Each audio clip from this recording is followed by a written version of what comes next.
आइए जानते हैं कि भारत अमीर देशों से कैसे सालाना 7 लाख करोड़ रुपए वसूलेगा। सबसे पहले 3 फैक्ट जान लेते हैं। पहला, भारत में हर साल भीषण गर्मी की वजह से 83,000 लोगों की मौत होती है। दूसरा, भारत में विकराल ठंड से हर एक साल 6.5 लाख लोगों की मौत होती है। तीसरा, आपदा और क्लाइमेट चेंज की वजह से भारत में हर साल 50 लोगों को पलायन करना पड़ता है। एक्सट्रीम वेदर की मार झेल रहे भारत के लोगों का इसमें कोई दोष नहीं है। भारत ने जर्मनी के बोन शहर में हुई क्लाइमेट चेंज कॉन्फ्रेंस में इस बात के लिए अमीर देशों को जिम्मेदार ठहराया है और इसके लिए होने वाले खर्च की भरपाई करने को कहा है। अमेरिकी जैसे अमीर देशों के सामने भारत का स्टैंड है कि आपकी वजह से दुनिया में गर्मी बढ़ी है, बाढ़ और सूखे के लिए आप ही जिम्मेदार हैं, इसलिए अब आपको इसकी भरपाई करनी होगी। दुनिया के ताकतवर देश क्लाइमेट चेंज का हवाला देकर भारत पर कम कोयला इस्तेमाल करने के लिए दबाव बनाते रहे हैं, लेकिन 6 जून से 16 जून तक जर्मनी के बोन शहर में आयोजित क्लाइमेट चेंज कॉन्फ्रेंस में भारत ने अमीर देशों को आईना दिखाया है। भारत ने कहा है कि दुनिया के 10% आबादी 52% कार्बन छोड़ने के लिए जिम्मेदार है। द लेसेंट के मुताबिक अकेले अमेरिका 40% कार्बन छोड़ता है। इस आंकड़े में आप देख सकते हैं कि कौन कौन सा देश कितना कार्बन छोड़ते हैं। Qatar 32.4%, Kuwait 21.6%, Australia 15.5%, UAE 20.8%, Canada 15.5%, America 15.2%, Russia 11.1%, चीन 7.4% और भारत ओनली 1.8%।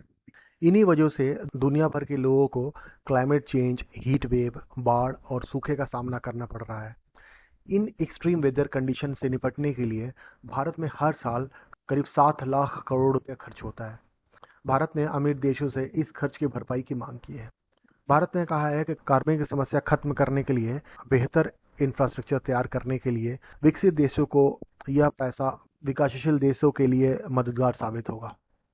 विकसित देशों ने 2009 के कोपेनहेगन समिट में भारत जैसे विकासशील देशों को जुर्माना के तौर पर 2020 तक सालाना 7.8 लाख करोड़ देने का वादा किया था। इस फंड का इस्तेमाल विकासशील देशों के कार्बन उत्सर्जन को कम करने में किया जाना था, लेकिन विकसित देश अपने वादे से मुकर गए, इसलिए ऐसा नहीं हो सका।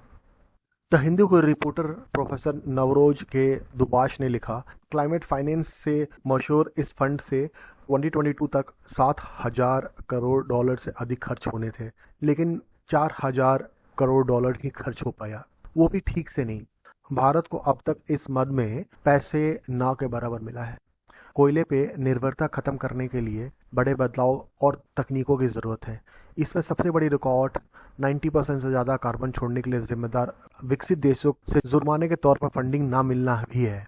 यह वजह है कि भारत बिजली बनाने में अब तक कोयले का इस्तेमाल कर रहा है। भारत और चीन को कोयले इस्तेमाल करने से रोकने वाले विकसित देश यहाँ तैयार होने वाले ज़्यादातर प्रोडक्ट्स का खुद इस्तेमाल करते हैं। इन सामानों को बनाने के लिए विकासशील देश और गरीब देश कोयला का उपयोग करते हैं। ऐसे में ग्लोबल नॉर्थ के विकसित देश को भारत पर दबाव बनाने के साथ साथ अपना कंजम्पशन कम करना चाहिए। विकसित देशों में पूरी दुनिया के केवल 24% आबादी रहती है, जबकि यहाँ चीज़ों का इस्तेमाल दुनिया की खपत का 50 to 90% है। हम इस ग्राफिक्स में देख सकते हैं कि टोटल 8 देश 48% से ज़्यादा दूध और मीट प्रोडक्ट्स की खपत करते हैं। Fertiliser 60%, paper 81%, copper and aluminium 86%, iron और स्टील 80%, गाड़ियाँ 92%। ये 8 देश हैं: America, Canada, England, Singapore, Japan, South Korea, Australia और न्यूजीलैंड। COP26 की बैठक में भी ओजोन में छेद के लिए भारत को बताया था जिम्मेदार।